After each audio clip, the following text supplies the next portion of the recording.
Which scene did Yvonne Strahovski and Joseph Fiennes refuse to act in? Which actress met her husband on the set? Who is related to the royal family?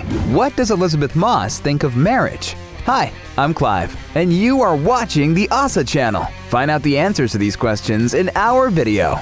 Yvonne Strahovski as Serena Joy Waterford.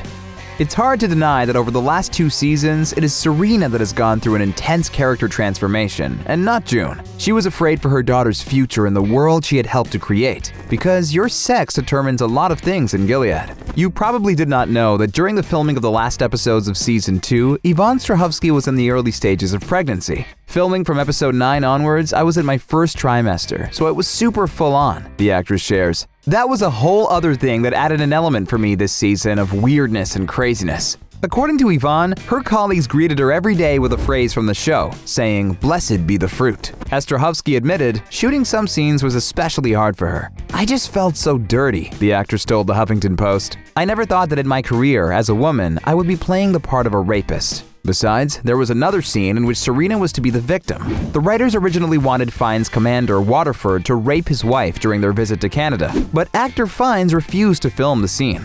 In an interview with EW's Chasing Emmy podcast, Strahovski says she agreed with her co-star's decision to push back on the proposed scene. Would you like to find out more secrets and Easter eggs from the set? Watch our other video about the show. Before becoming the commander's wife, the actress Yvonne Strahovski was already known for her roles as CIA agent Sarah Walker in the spy drama series Chuck, Hannah McKay in the drama series Dexter. Back in 2009, she started dating the actor Tim Loden, who portrayed the role Polish rocker in an episode of Chuck. At the 2017 Emmy Awards, Strahovski revealed they had gotten married. Speaking on the carpet, the actress said that her wedding day was so hot that she and her hubby ended up jumping into the lake in their suit and gown. "But we had a great time," she added. Back in May of last year, Strahovski announced that she was expecting their first child. Speaking to Stellar magazine, the actress said that the role of Serena in Handmaid's Tale hasn't turned her off from motherhood at all. "It's definitely something I want for my future," she said. Joseph Fiennes as Commander Fred Waterford. If Aunt Lydia arouses fear and disdain, then Commander Waterford's presence on the screen arouses even more mixed feelings. He is smart, cruel, dominative, and along with all that, incredibly sexy. Just like the British actor who portrays him, Joseph Alberic Twistleton Wycombe Fiennes. Yes, that is his full name. Have you noticed that there is something aristocratic in his moves and manners?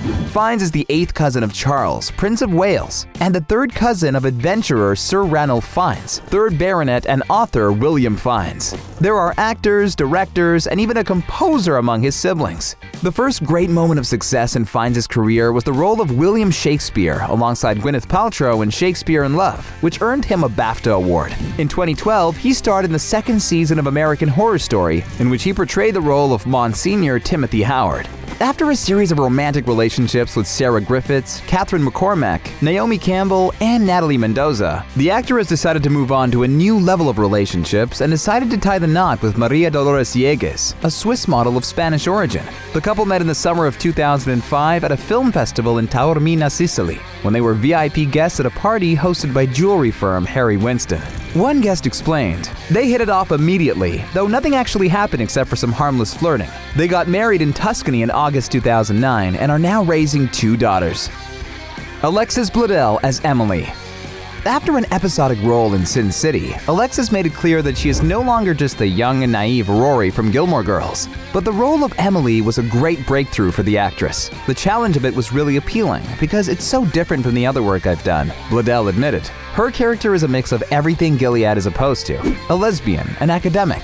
In Season 1, Bledel had an episodic role, but in Season 2, she became a part of the main cast. The actress is known for her habit of dating her co-stars. While working on Gilmore Girls, she tried to keep her relationships private, but apparently she dated so many people from the show that it became the cast's inside joke. A few years after, during the filming of Mad Men, in which the actress played a small but dramatic role of a depressed housewife, she met the actor Vincent Kartheiser. In 2012, Bledel and Kartheiser went public with their relationship, with Kartheiser telling Us Weekly at the time, "The most important thing for us is to make sure that we see each other in the flesh at least once every 10 days. All the other stuff is good, like FaceTime and the texting. I love seeing her. You gotta make the flight." The two were engaged in 2013 and got secretly married in June 2014 in Ojai, California. Their wedding wasn't the only thing they kept secret, as Bledel hid her pregnancy too.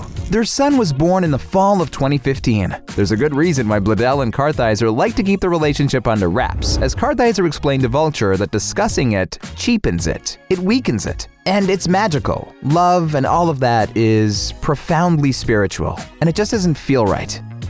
Elisabeth Moss as June. The first noticeable role played by the young actress was the role of the youngest daughter of President Josiah Bartlet in the NBC political drama series The West Wing. A great start, right? Wider recognition came for playing Peggy Olson, a secretary turned copywriter in the AMC period drama series Mad Men.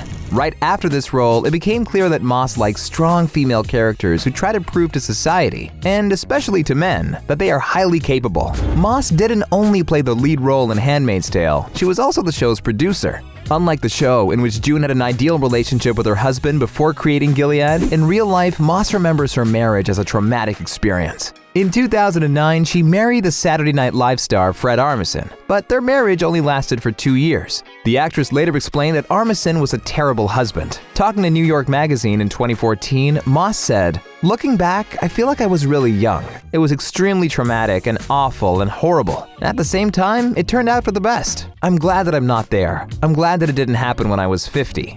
I'm glad I didn't have kids. And I got that out of the way. Hopefully. Like, that's probably not going to happen again." After the divorce, Moss tried to keep her personal life private, but the rumors were that back in 2016 she dated Tom Hiddleston, who we all know as Loki from the MCU. The speculation of the romance sparked after Moss said Hiddleston is charming and talented and good at everything he does. Another one of Elizabeth's unconfirmed boos was Tom Cruise, but the only thing that connects these actors is probably just Scientology. The actress says she has no time for her personal life, but I'm very focused on my work. So it's difficult to find the time to give yourself to somebody, Moss admitted. Samira Wiley as Moira. Before landing the role of Moira in The Handmaid's Tale, the actress was well known for the role of Pusey Washington in Orange is the New Black. From then to now, one thing that hasn't changed about the actor is her knack for picking impressive characters who might not lead the show, but remain forever etched in the audience's minds. Before auditioning for the role of Moira, Wiley knew that she might not fit the image of what was originally envisaged when the book was written. In that book, that whole world, Moira is definitely not black.